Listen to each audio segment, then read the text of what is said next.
లక్షల ఎకరాలు మట్టుమాయమైందని చెప్పడం కాదు. మరి నిజంగా లక్షల ఎకరాలు మట్టుమాయమైతే మరి అవి దాని మీద ఏం చర్యలు తీసుకున్నారు, ఆ భూములు ఎక్కడ పోయినాయి, మరి రైతులు ఎవరు, మరి కాజేసింది ఎవరు, ఇవన్నీ కూడా లెక్కలు మరి సభకు చెప్పాల్సినటువంటి అవసరం ఉన్నది.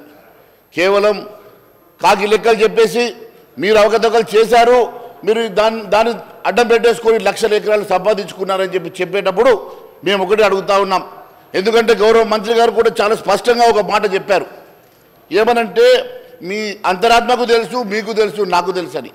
మీ ఆత్మలకు తెలవడం కాదు, ఇక్కడ సభలో ఉన్నాం, సభకు తెలవాల్సిన అవసరం ఉన్నది.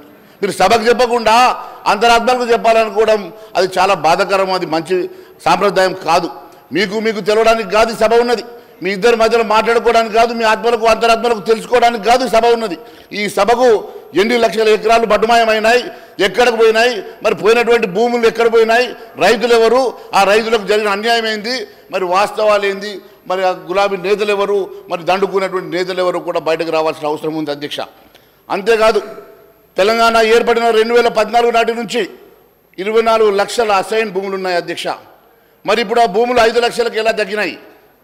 అంతేకాదు అధ్యక్ష, అసైన్ భూములు బీఆర్ఎస్ లీడర్లు పేదలను బెదిరించి వారు కొనుగోలు చేసినట్టు, రిజిస్ట్రేషన్ చేసుకున్నట్లు చెప్తా ఉన్నారు కదా, వాటి వివరాలు ఏమని అని చెప్పి మరి అడుగుతూ ఉన్నాం. మరి ఎందుకు ఈ సర్కారు బయటపెట్టడం లేదో మరి మేము మీ ద్వారా వారిని అడుగుతూ ఉన్నాం. అదే మాదిరి 6 లక్షల ఎకరాల ఫారెస్ట్ భూములు కూడా అంతరించిపోయినాయని, మరి 6 లక్షల ఎకరాల ఫారెస్ట్ భూములు ఎవరు కాజేశారో కూడా మరి మీరు సభ ద్వారా బయటపెట్టాల్సిందిగా మేము కోరుతా ఉన్నాం అధ్యక్ష. ధరణి పోర్టల్లో బీఆర్ఎస్ నాయకులు కేసీఆర్ గారు, వారి కుటుంబ సభ్యులు, బీఆర్ఎస్ లీడర్లు పేదల భూములు వారి పేరు మీద రాయించుకున్నారని, దాంతో 20 లక్షల మంది ఆసాములు నష్టపోయినారని, కేసీఆర్ దోచుకున్న సొమ్మును కక్కిస్తానని, ఆ సొమ్ముతోటే 6 గ్యారంటీ స్కీమ్లను అమలు చేస్తామని స్వయంగా రాహుల్ గాంధీ గారు ఖమ్మంలో, వరంగల్లో చెప్పిన మాట నేను గుర్తు చేస్తా ఉన్నాను అధ్యక్ష.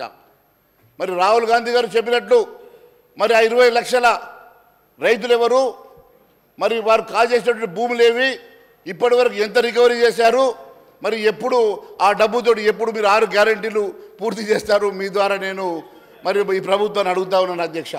ఎందుకంటే ఇది చిన్న కుంభకోణం కాదు అధ్యక్ష, ప్రపంచంలోనే అతిపెద్ద కుంభకోణంగా 2 లక్షల కోట్ల రూపాయలు దీని ద్వారా గత ప్రభుత్వం కాజేసినట్టుగా ఆరోపణలు వచ్చినప్పుడు మరి ఎందుకు మీరు దీన్ని సిబిఐకి ఇవ్వడానికి వెనుకంజ వేస్తూ ఉన్నారు, ఎందుకు సిబిఐకి ఇవ్వడం లేదని చెప్పి నేను మీ ద్వారా అడుగుతా ఉన్నాను అధ్యక్ష.